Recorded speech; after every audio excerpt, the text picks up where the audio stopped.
so even if you haven't seen any of the Lord of the Rings movies, you've definitely seen their work. Avatar, The Avengers, Deadpool, The Jungle Book, Guardians of the Galaxy 2, Infinity War, Endgame, The Suicide Squad, Guardians of the Galaxy 3... And click. This video is sponsored by War Thunder. The pistol, the shotgun, and the flare gun. Do we have What subtitles? These three weapons have in common? Well, they're all No, we secondary don't. weapons in Team Fortress 2, but more importantly, they're all based on real-life equivalents. Most of TF2's guns have some base in reality from the time period the game takes place. This makes it all fit neatly into the art. You know, I've been playing TF2 for over 10 years now, and I never knew that TF2 took place in exactly 1955. I already learned something from this. Style and immerses the player. But between TF2's guns, there is one mysterious outlier. The Righteous Bison. Well, actually, rather, 5 mysterious outliers. These futuristic, steampunk-looking Nice way to Rayguns, bait us they into seem the like they video. shouldn't. I was gonna record this earlier, but I got sick the past couple of days, so I could not record any videos. If you guys been to the streams, you know. But I think they changed the thumbnail for this. Because before it was just the bison, but now he's gonna be talking about 5 weapons. Okay, nice bait, nice bait. Be here, yet it feels like they're right where they belong. The stylization and cartoonish exaggerations just screams TF2. But what if I told you they're from a completely different universe that feels like something straight out of the TF2 lore? These No way. Rayguns have for ages been the outcasts of TF2's weapons, especially the most iconic one, the Righteous Bison. So today, I'll be putting some respect on its name. And Okay, so there's gotta be another bait, right? There's no way that these weapons are actually a reference to another comic or another thing.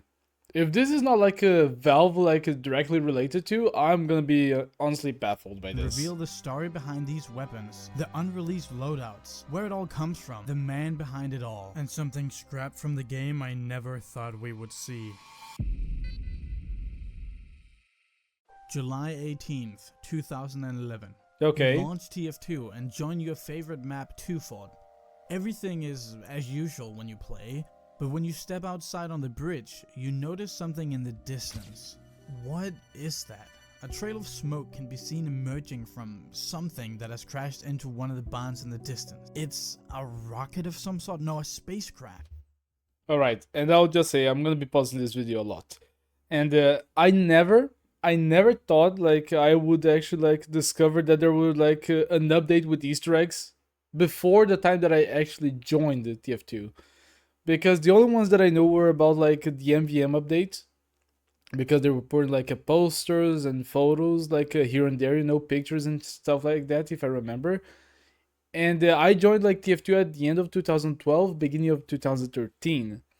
So I didn't know that for the Bison, the Pumpson, the Phlogiston, and the others, I didn't know that they actually started to do these little hints and Easter eggs here and there. Okay, that's cool. This is something about TF2 that I never actually learned about. It seems to have doors. What could this mean? On that morning, mystery filled the air of the TF2 community as they tried to 13 figure years out ago. what this wreckage could possibly be. Appearing on 3 maps, this mystery just appeared out of nowhere. People were quick to dig up the model in the game files, revealing its name as simply Grocket_001. What could this mean?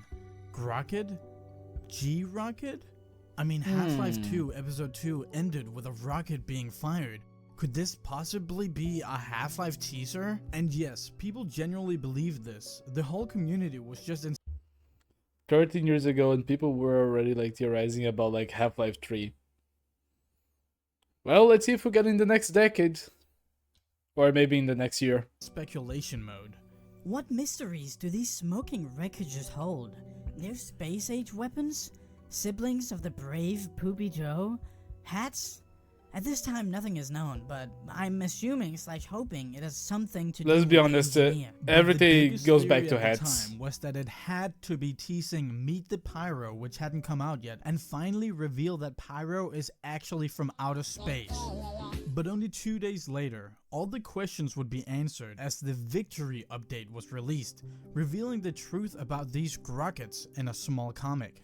Beneath the starry blanket of the Chuford night sky, in the middle of a barren dust ball, the soldier reminisces by campfire amongst his comrades, fondly sharing tales of times of war while sipping down rations of tea. Their tea party is interrupted as a shocking light streaks across the sky and smashes into the earth beside them. Soldier, never one to shrink from battle, springs into action and heroically dives down to what he assumed to be a missile that was armed to blow his little party to bits. Quickly, one of us should throw ourselves down on it. Goddamn soldier, you just want to go like a hero, don't you? Ready to lay his life down for his cardboard compatriots. However, on inspection of this missile, he finds no gunpowder nor suit. Instead, he finds it's not a missile at all. It's a rocket filled with guns. He reaches into the compartment of the rocket and pulls out an alien-looking pistol, the Righteous Bison. The soldier strikes a pose. Pew pew pew, pack up the tea, boys. We're joining the Space Marines.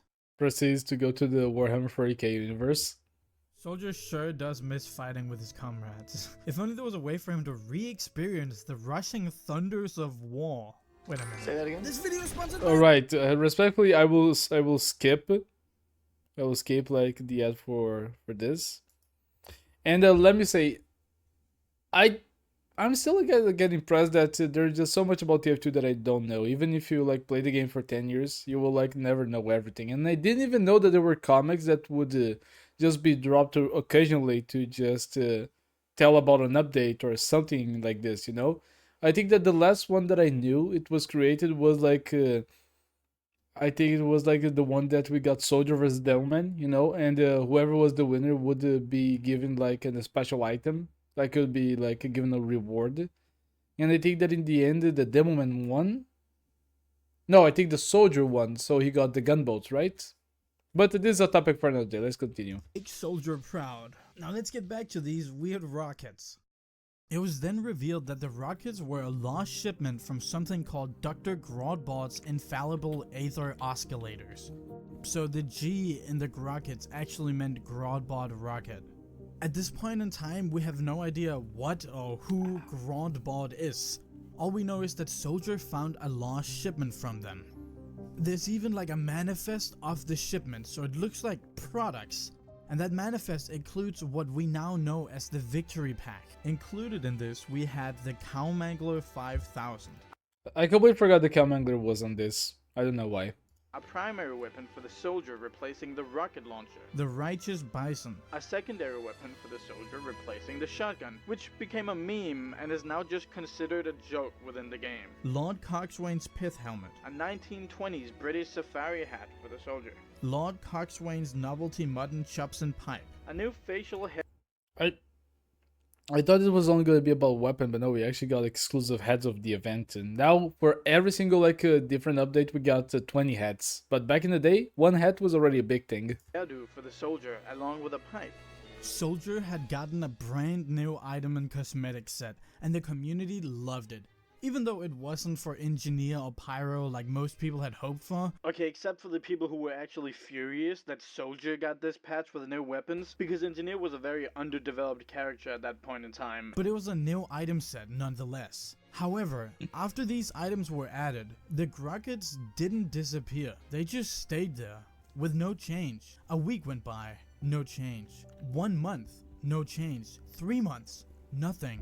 5 months later, on December 9th, out of nowhere, the model was updated. The rockets now had 3 open doors with ladders descending from them, and spread around the rocket, you could see Engineer's toolboxes. The community freaked out and eagerly awaited what could possibly be a new Engineer.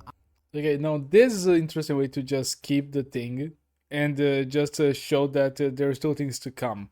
Because I think that the TF2 community is just like one of like the, I would say, the most prone community to just latch on to hope. I mean, we stayed with the game for 10 years and just now it's getting fixed. But just imagine just getting an update on an update after 5 months. At least they got what they wanted. Maybe like the community just called out the developers and said they want something for Engineer, and they started working on that as soon as they released the first one. So it makes sense.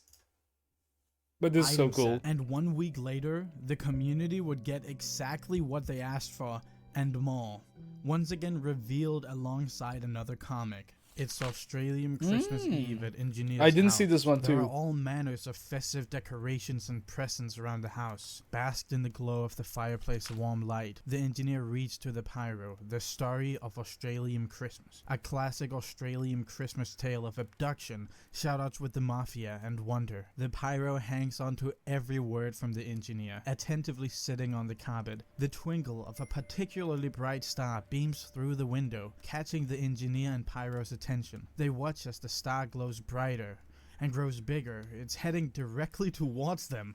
It crashes right into the Alright, I was gonna say, just like before, like we saw Engineer, that I thought that they were gonna give like a pyro, like a small update, and like the Engineer mains would get like even more furious, but okay, thank God it wasn't just that.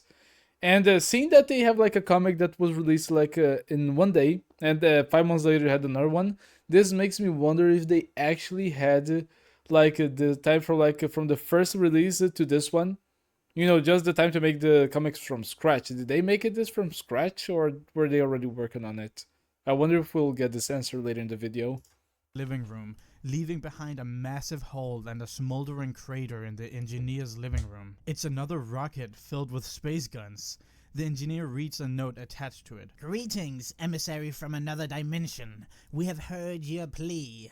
As he reads, the pyro hoists out a large device, a spacey-looking flamethrower, the Phlogistinator. Though it may be from a distant dimension, it seems to have found its true home in the hands of the pyro. It's an Little would they know that that weapon would just mark an entire generation of WM1s, including this one. Australian Christmas miracle. This was the second annual Smithmas for the TF2 community, and they got 2 new Dr. Grodbod item sets for Engineer and Pyro. First and foremost, there was the Brainiac item set. So that's which why would Engineer give us has the this hat infamous and Soldier has the other Thompson one. Okay. 6000. A new primary weapon replacing the shotgun for the engineer, and it's now memed to death just like the Bison. The other day I was actually asking people Is what it they that thought bad? this video would be about, and if they guessed it right I would put them in for 1 frame. And one guy who always comments about the Thompson as a bit said the Thompson, and I guess that just goes to show that a broken clock is right twice a day. Then we got the Eureka effect, Which is a new wrench for the engineer, and it was actually supposed to go by a completely different name, as we see on the original Dr. Grodbod promo poster, which actually goes so hard, by the way. Also, I don't think the whole teleporting mechanism was supposed to be more than a taunt originally, but this video isn't about weapon stats or balancing. This is a Shark TF2 channel, bitch. We look at 15-year-old TF2 history no one cares about, motherfucker. Better take your nerdy ass back to like Great Blue. As for cosmetics, we got the Brainiac hairpiece. A mad I wonder if one day scientist they're type gonna haircut like for the return with engineer. own We and complete also the got story. the Brainiac goggles. Which were some goggles that went with their hairdo. Yeah. Secondly, there was the Moonman item set, which included the Phlogistinator, A new flamethrower primary for the Pyro, which is actually the one primary weapon out of all of these that is regularly used and is often a popular meta in-game. and in contrast to the other classes, Pyro would be given 2 additional weapons. The Man Melter, A secondary weapon replacing the shot. I also completely forgot about this weapon. I never used this weapon. How can like all of the weapons in this update either just become like extremely like broken for some strategies or completely useless? Because the Cow Mangler, the best thing, it doesn't like it doesn't take ammunition, so that's one thing. Let's say the Man Melter, forgotten. The Thompson, forgotten. The Bison, forgotten. The Phlogister, completely broken, but strong. Everything just seems to just go to like one of the far like spectrums, either extremely powerful or broken. And oh yeah, the Eureka effect, basically an engineer, and like engineers just using it to go to broken places. Gun, and the Third Degree. which is a And that weapon backslash too! melee weapon I for the completely Pyro forgot that some one as people well. actually really love. But again, go watch I don't like the video weapon. something Skins in about that. TF2. And for cosmetics, we would get the Bubble Pipe A fishbowl looking space helmet with a pipe. and the Moonman backpack. A Moonman's backpack.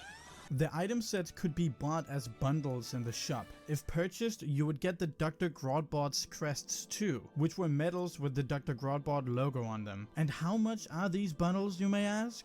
Well, you can get them for the low price of $20. For the Dr. Grogbog? $20, bruh. $45 for all of them? Oh nah, my that God. is shameful. And no, wait, that's not all of them. That's just these guys. That's just the engineer and pyro. Oh my God. Yeah, okay. Let's not talk about the price. There were now. I wonder like how much money Valve actually made from like just pulling a sneaky on this and just adding these weapons. And like new players coming to the game, they think, oh, you know what? I think I'm gonna like buy some of these weapons, right? They must be like shop exclusive, right? And then they buy it, and then they just regret. And then the big sad happens. In the game, adding on to TF2's already amazing art style, and all of the items would quickly become very iconic. But again, the question we've all been asking ourselves still remains. Ooh. What is Dr. Grodbot's infallible Aether Oscillator? This background song, I know it. When taking a closer look at the items in-game, there isn't really much to take away, especially for the soldier loadout, since the items have no descriptions or anything. The only info about this whole Dr. Grodbot thing we can get is that there's a reoccurring name in the cosmetics, Lord Coxswain. Let's keep that in mind for later. If we move on to the other loadouts, there really isn't anything notable about the cosmetic names, nor the descriptions, which these ones actually have. And it's honestly the same with the weapons, since the descriptions just seem to be descriptions of the weapons. That is until you take a closer look and realize these are very exaggerated and overhyped descriptions. And if you start reading them out loud, they start to sound very unique. Being an innovative handheld irradiating utensil capable of I prefer the previous accent, come on. sufficient quantity as to emulate, maim, and otherwise incapacitate the Irish. And this sales pitch format reoccurs if you look at the original promo art descriptions. A favorite among sporting enthusiasts and professional misanthropes alike, its wide beam dispersal will make aiming a thing of the past. Surging electrolyzed ultra waves of pure. I mean, let's be completely like honest. Like in TF2, just like half the job is aiming, and the other part is just like giving like a random projectile shots to general directions where the enemy would be, and sometimes you'll get them. It happens. Phlogiston. This devastating incinerator will get them all hot under the collar. Actually, it will burn them alive. Horribly. But why are these item descriptions worded like this? They almost sound like some form of infomercial. Because they were. Ever had the embarrassment of moonmen gate-crashing your cocktail party? Or an evening with your Venusian princess overrun with fetid swamp creatures? Well, Dr. Grodbot has the solution to your problem. With an initial release of 3 models, 1 or more of these will ensure that you can restore peace to any of your galactic estates. Choose from the Man-Melter 3600ZX, ideal for atomizing moon soldiers or neighborhood dogs at your earliest convenience. Neighborhood dogs. Whether dressing for dinner or a hunting expedition on Mars, you can have exactly the right lethal accessory.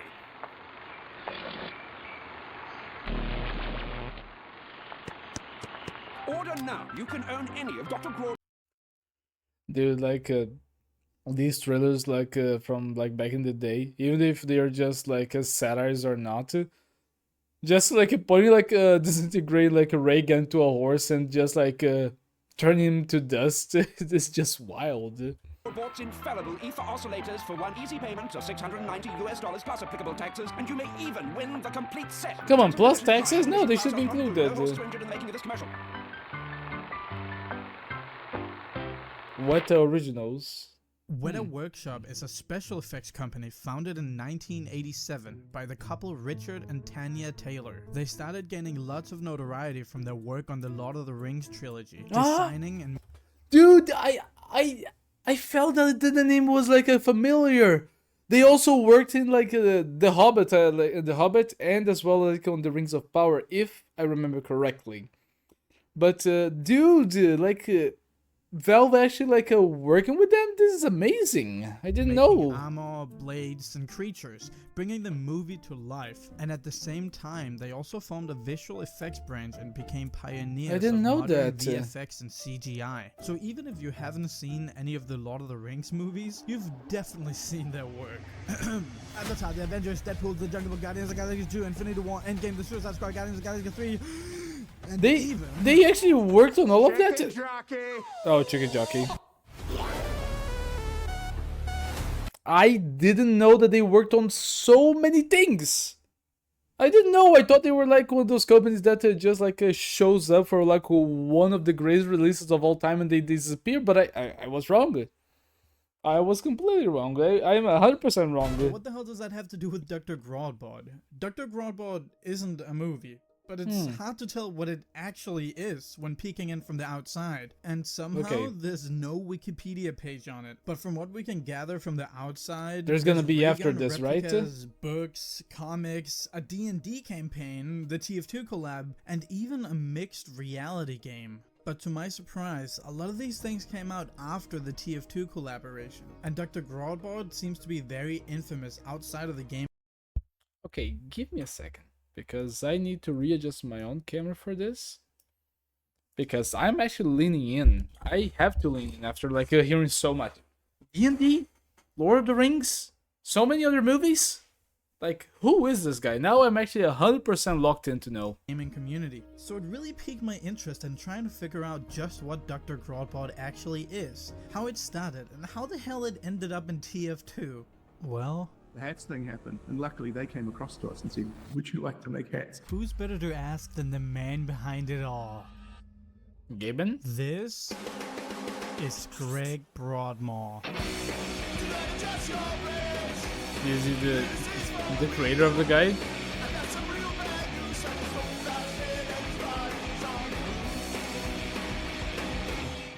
Greg Broadmoor is a concept Nice designer, beard. writer, musician, game director, sculptor / artist. Yeah, this man does a lot of things. He Was grew this up in what New I was about to Zealand say? with a massive love for comic books, drawing, and music. It's gonna sound corny, but Back to the Future, where Marty McFly plays guitar at the end, right? That's like, I want to do that. Greg loved his creative hobbies and was actually planning a life of joblessness. But as he entered adulthood, he realized he needed to actually get a job. Because I'm an idiot, I got kicked off the dole, so I had to do anything to kind of make ends meet. I was also a musician, so I started selling all my musical gear to make ends meet. Now Greg wanted to work with music, but quickly found that illustrations would be much easier for him to get into since he had been drawing from childhood. And drawing to me seemed much simpler. You just move your hand around like a monkey on the crayon on the cardboard, and images come out. He managed to land a job as an illustrator for a government-run children's book company. It wasn't, to be honest, the sort of thing that I'm passionate about. It's like, because it's made by the government, so it has all the... I don't know if like it's just like the bar that just increased so much, you know, to what you need to be able to do to get hired as an animator nowadays. But to think that just because like he had talent with drawing, and like he did like say ever since he was a child, he just was able to land a job like with the government, you know, to be an artist. This is very amazing for me. These restrictions and caveats. He used this job to save up enough money to release his own comic book in hopes of that leading to new and more creative career openings. His impressive body of work ended up landing him a job at Weta Workshop in 2001, where he would soon after work as a creature designer on 2005's King Kong. Another amazing showed movie. Lots of talent, and Sir Richard Taylor himself definitely noticed, because a few years later, he landed the role as lead. Wait, Sir Richard Taylor? This guy was actually knighted by the Queen? Sir Richard Taylor. I gotta see this. Dude, yeah. This is actually a knight. He's a movie director. Wow. Okay, I'll have to read more about this guy later, but back to the video. Concept designer on 2009. Also, District another 9, amazing movie, as well as another the amazing art movie. director for Weta's work on the movie. Greg's artistry and personality really shined through in all of these awesome weapons, creatures, and contraptions that he created. It seems like a job that he was just naturally attracted to and super talented. I at, wonder if and he this also sound like would designed some hopefully weapons lead to for something Helldivers. brand Imagine new that. and unique for Weta Workshop. And so Richard had this idea, let's do our own stuff. So he put it out to the workshop. And I was actually, at the time, I was doing these paintings of Rayguns because I was a huge fan of like Flash Gordon and Buck Rogers in the 1920s, 1930s. At this point in 2009, Wait, Buck Rogers? So, wait, so Duck Dodgers is actually a parody of that comic book? How many things I'm actually learning with this video? I didn't Weta expect to Workshop learn so had been much about like creating other props like for general decades, video things. essentially perfecting the craft, but everything they made was contracted work for movies, so Richard wanted Weta to have their very own How many line of guns they have, collectibles and show off the creativity within the company. And after asking the workshop for ideas, Greg's Rayguns showed instant potential. And he instantly got it. He said, yeah, we could make these Rayguns out of metal. Something your grandfather could put in the attic and cover in dust and bring down to you and say, like, here's my ray gun I fought in the Martian Wars, you know? And so, Greg's Rayguns came to life as a line of high-quality collectibles. And when I say high quality, I'm not messing around. Most of these things were made of metal and glass and weighed a lot. A lot of them weren't mass-produced either because of the sheer quality of details, which now makes them super rare. Even the most common one, the Righteous Bison that was made out of plastic, has become super rare and sells for hundreds of dollars. And somehow, That's I their money. managed to get one. Through a friend of mine who's a fellow TF2 merch maniac, I was able to get my hands on one for a non-lethal price. Okay, I gotta say that was in it for a non-lethal price, so it was not a critical hit to your savings. Good.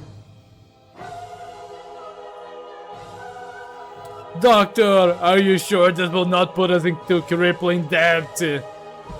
I have no idea. I don't know, after learning so much story... Wait, I'll say it later, I'll say it later.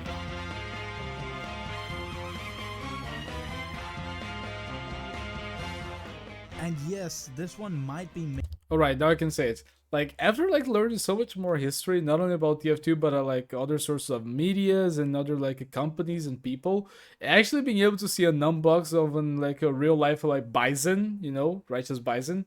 I don't know, but this actually started to hype me up, honestly. I don't know, I think that for me, this might be like one of the best videos Shork ever put out, in my opinion, you know, for me.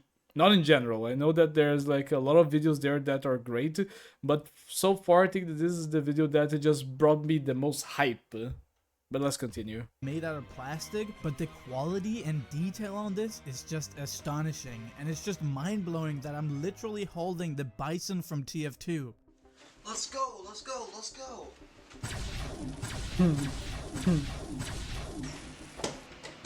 People see the Rayguns and they say, oh, TF2.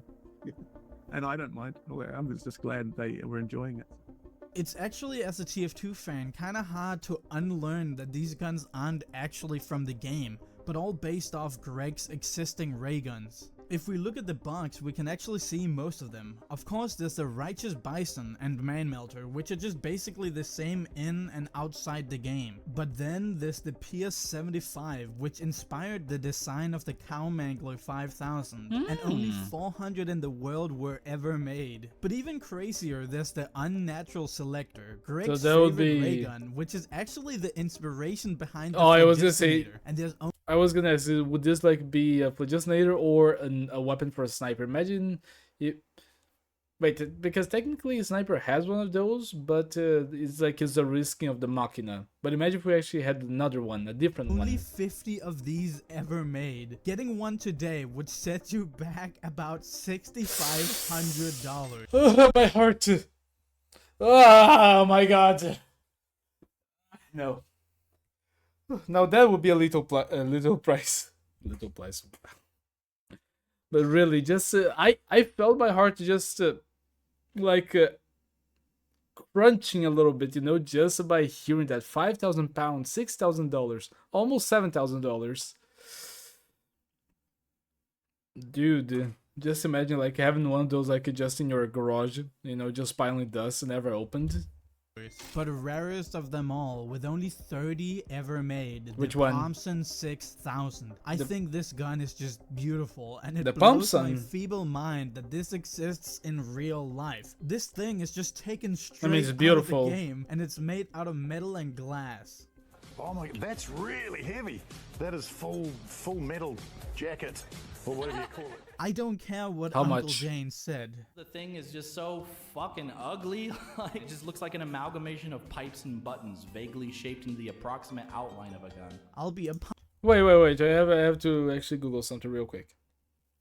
Because I actually saw like that video about the pumps, and it was not released like too long ago.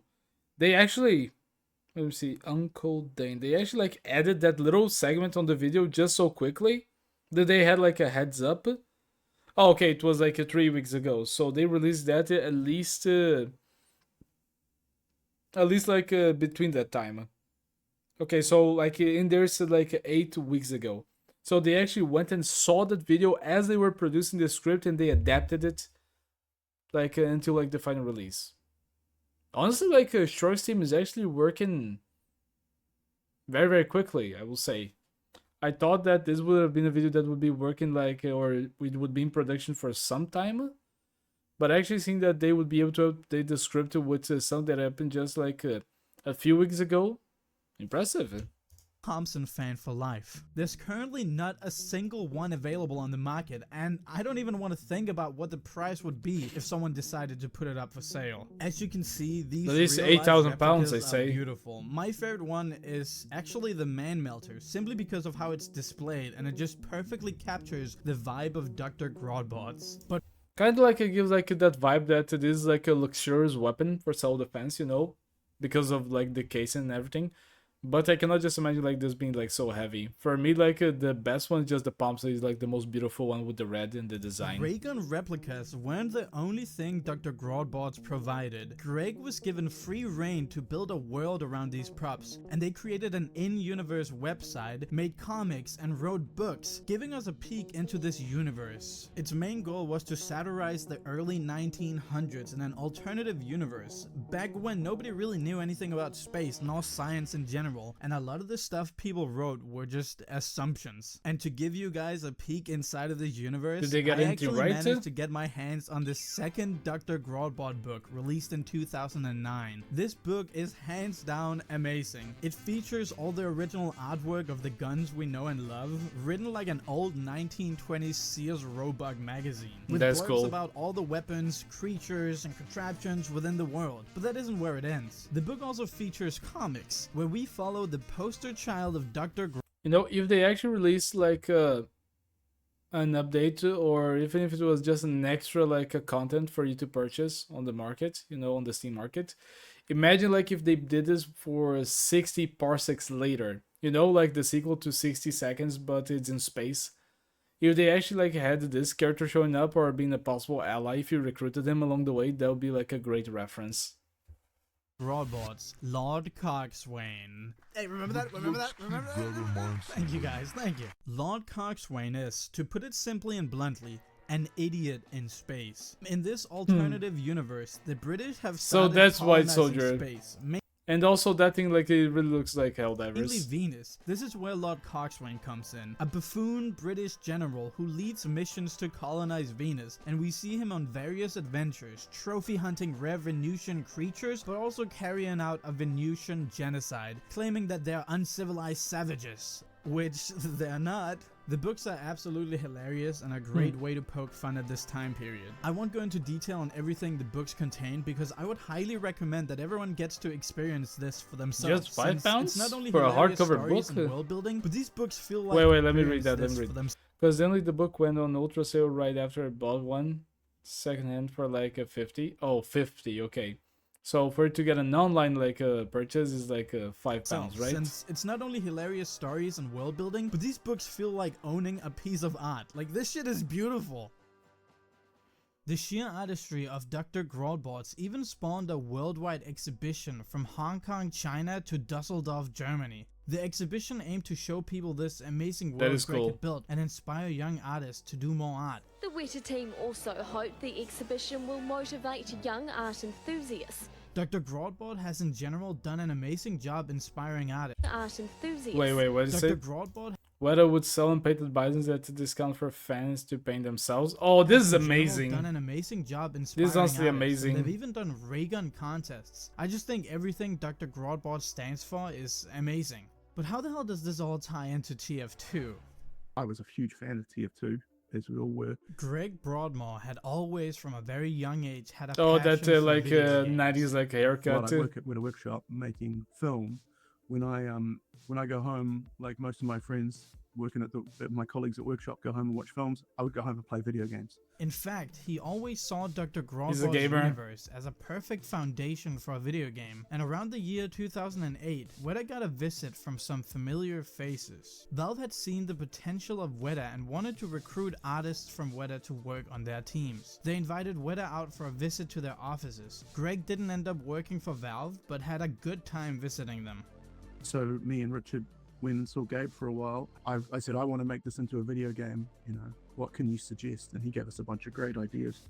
Richard was there, you know, and would have offered our services to say, hey, like, hey, we make all this cool stuff. I know we're famous for making armor and swords and so on, everything you see in the Lord of the Rings, we can make anything.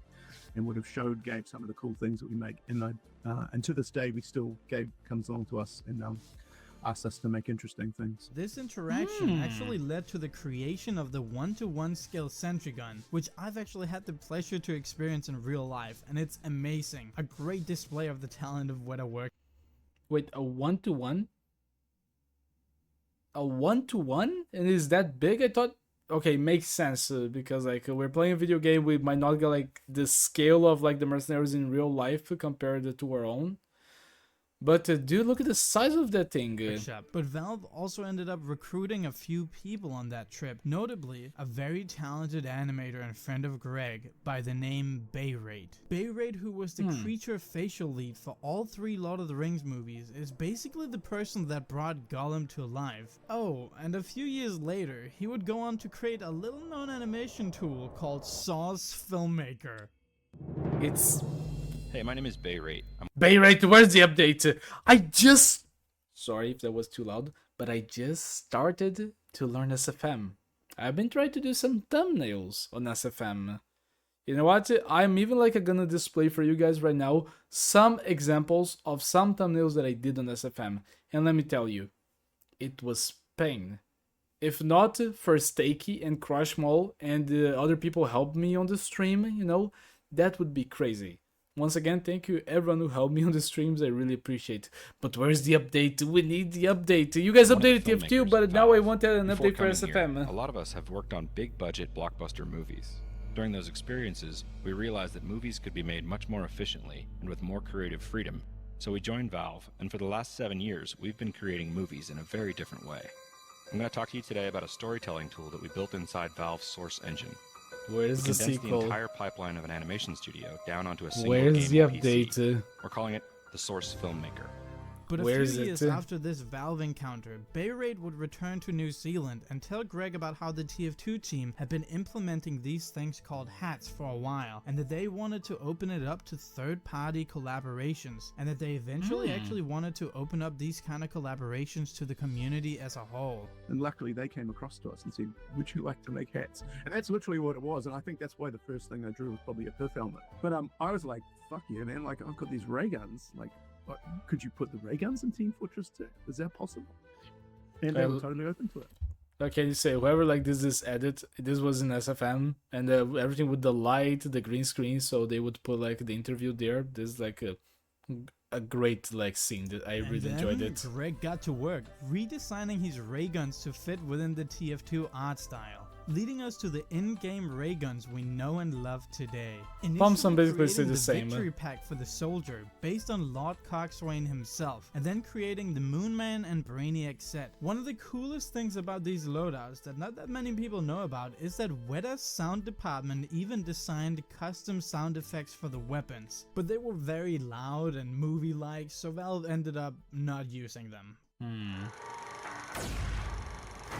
Alright.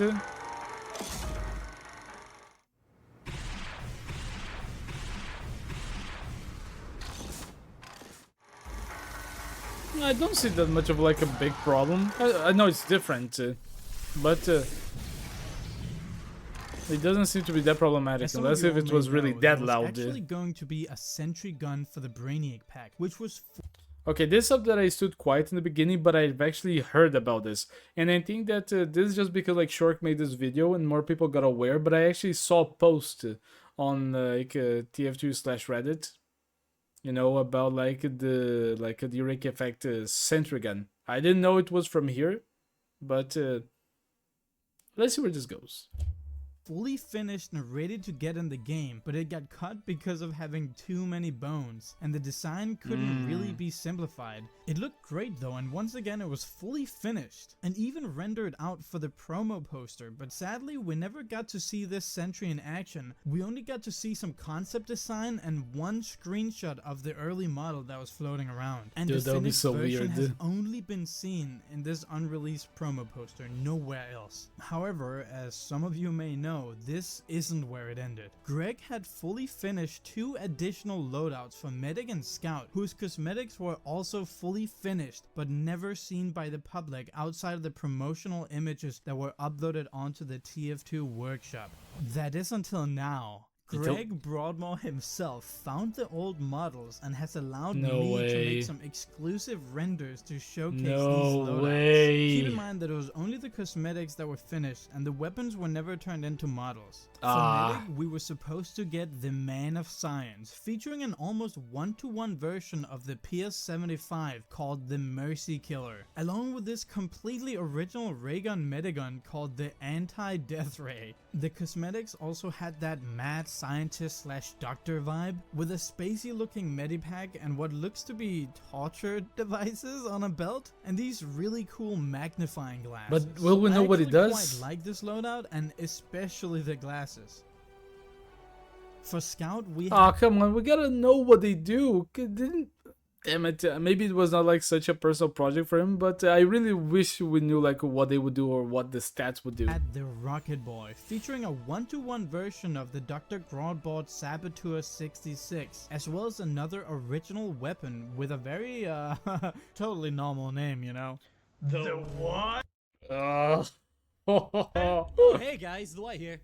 Wait, Scout did what? And this rifle also seemed like it was based on the Saboteur. And Scout's cosmetics were kind of like a vintage Buck Rogers looking space traveler outfit, with a helmet, gloves, and a... I half can expect them to just be reskins. Like they would probably like be completely different weapons, but I can see them being like just re-added, you know, as like a reskin for the First Nature, as well as like maybe the Chris Krieg or maybe the normal Medigun, you know. Because like they did basically this for Scout and the Machina, you know, they added an alien weapon. Oh, actually, and they also did that for the normal pistol, right? I wouldn't see a problem just using that for reskins. A jetpack. And again, I quite like this loadout, especially the gloves. Now some of you at home might be sitting and thinking, but Shark, I've seen the Mule Molester 600 as a model. And yes, this exists, but it's a fan-made model made by the workshopper Jay Zeba. But it's actually very hard to trace any of the online screenshots back to that. This actually took a little amount of detective work because I generally for a moment thought, wait, did they actually make the models? But no, it was just made by a very talented workshopper. Thanks to Bonk Nickeltune, I actually managed to get in touch with Jay Seba, and he dug out the old model and sent me some renders to show you guys. And it looks really cool and could have been so awesome to have this in the game too. Sadly, these loadouts weren't added due to the integration of the TF2 workshop during the release of the first 3 item sets. While the workshop was a great way to include the community in creating new items, it also meant that the community got to have a say in what was added, and the Groudbot loadouts were kinda drowned out by all the new submissions and ended up not being added. But this is also just speculation from my side. I don't know why it didn't go anywhere, because we had the content ready to go. It could have been rolled in. And so it was a bit of a bummer. I was depressed about it at the time, actually, because I was having great fun with it. But on a positive note, Valve had Weta create submissions for all the Dr. Groudbot items, even the ones from 2011, where they then would serve as a standard and inspiration for what TF2 workshop items could be. Once again, inspiring artists across the world, just like the exhibition. This is also why some people will say that the Dr. Groddbot items were the first ever community made items, but they were actually added onto the workshop after they were already in the game. However, the 2 unreleased ones were added straight to the workshop, which means it counts as any other page, so, you know, maybe it could still get in the game. So if you want to go vote on it, I would recommend you go check it out. I just think it's a real shame that they didn't get in because of how much passion was put into all of this. Greg had also created multiple other I think that if there is a chance, of course they're gonna be added now. If there's still a chance, everyone's gonna go vote, right? Other concepts for cosmetics and even a beer for Demo Man. But this is that where is cool. The TF2 Dr. Groddbot saga ends. Except it isn't. Remember the sentry that was fully done and ready to get into the game? The final version of that sentry has never been seen by the community outside of the scrap promo render I told you Until about. now? And this final version just looks Until really now? well rounded and fits TF2, and it's a shame we never got to see any more of it outside of this single render. Until now? now. Yes, I was right. Sorry, it was a little bit louder. The pam pa pa down. Bam bam bam bam bam bam bam bam bam bam bam. Dude, that is so cool. I think that if this was just like a random addition like to the shop, I wouldn't like care, but seeing how much history this has, this is amazing. Greg entrusted me with these. Sadly, the files are so old that the animations are very outdated and it's gonna take a lot of tinkering to get to work. But Greg also provided me with ancient clips from Maya showing how this sentry would move.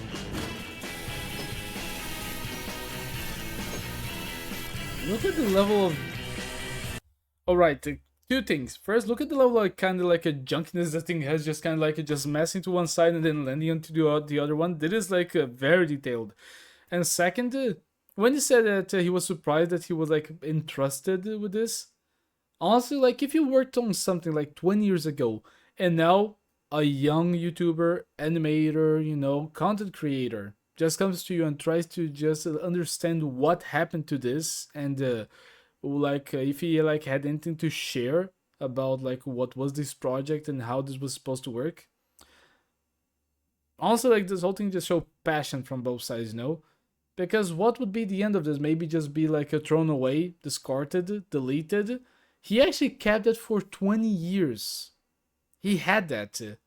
So this just for me, in my eyes, as a TF2 fan, just the perfect like example of like just letting someone like carry the torch now, you know, to just let the legacy like move on, to let people know what could have been for these animations.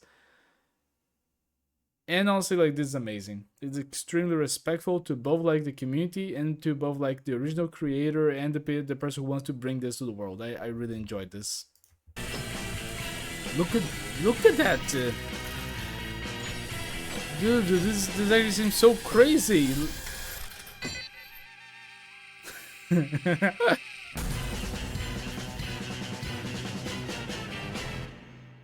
Oh my god. Wow, this is just amazing. We can actually also hear how the sentry gun would sound like.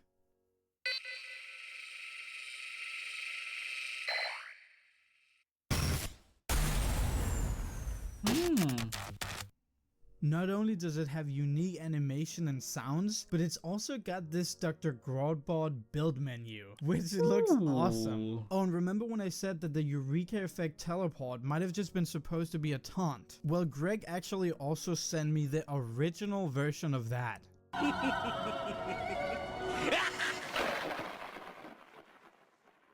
And yeah, it was literally just engineer getting struck by lightning and not teleporting anywhere. Honestly, I just can't believe we've gotten to see this. So you tell me that one of like the only thing that actually turns like the Eureka effect into like one of like the maybe one of like the best. I would say maybe, because there will be a lot of debate. I'm not an engineer main, so don't hunt me down, Uncle Dane. But one of the things that just makes the Eureka effect what it is, it was just gonna be like a suicide taunt, just like the escape plan. I did not see that coming. This lost relic, and maybe one day we can see how it would work in action in the game. Actually, we did get to see that for a split second in Greg's concept trailer for the mixed reality Dr. Grodbot game that he would go on to create with Magic Leap in 2018. So would this be like a VR game? Yeah.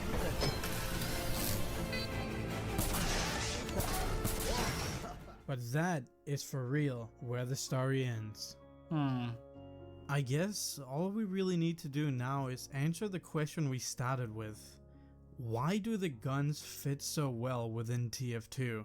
Like, they're both retro. One's a retro thing from the 50s and 60s, from sort of spy technology, but also the art style we talked about, the illustrative world. I think that creative team were just on the same wavelength. They were doing the American cultural version, and I was kind of doing this Anglo-cultural version, but there are so many overlaps. And I just thought everything they was doing was hilarious. So it was like it was a treat to get to play in that playground, and anything that could come across from Broadports into TF2 was like a miracle, but also just pure joy. So I was just having great fun.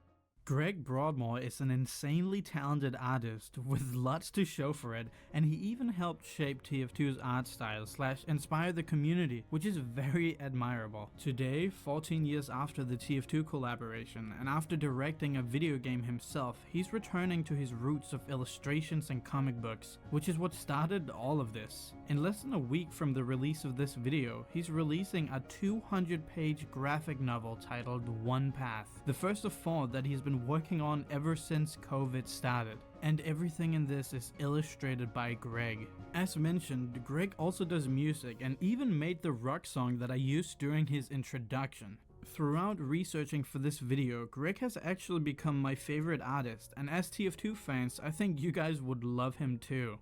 And before ending off this video, I want to thank Greg for inspiring thousands in and outside of TF2, and hopefully now when TF2 fans look at the Bison, the first thing that comes to mind won't be bad weapon, but the essence of artistry and creativity itself, from childhood interests to one of the most creative concepts in the art world. I guess the lesson of this video is to stay creative, and like a true legend once said, do what you love.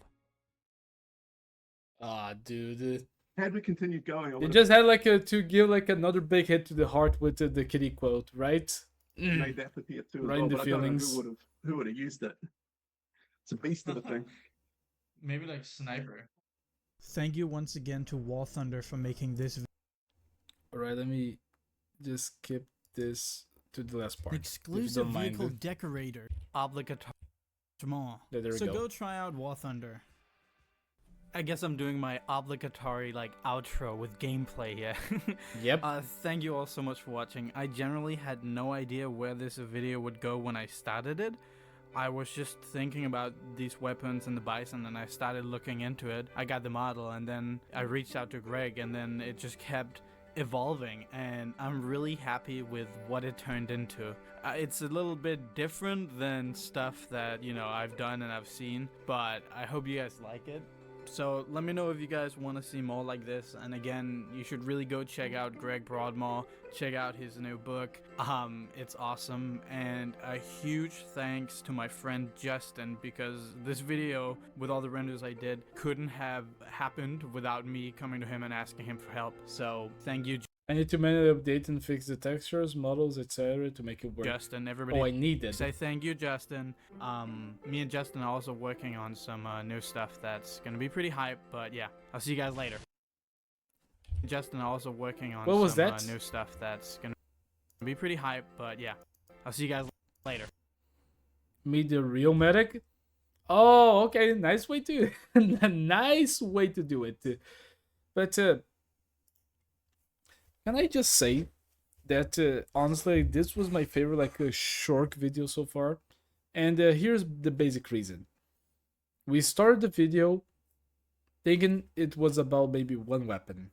It developed to be about multiple weapons until it was like a TF2 thing, which it led us to explore different artists and people until we actually found the creator of these like weapons and the whole story that was around like the reason of why these weapons exist.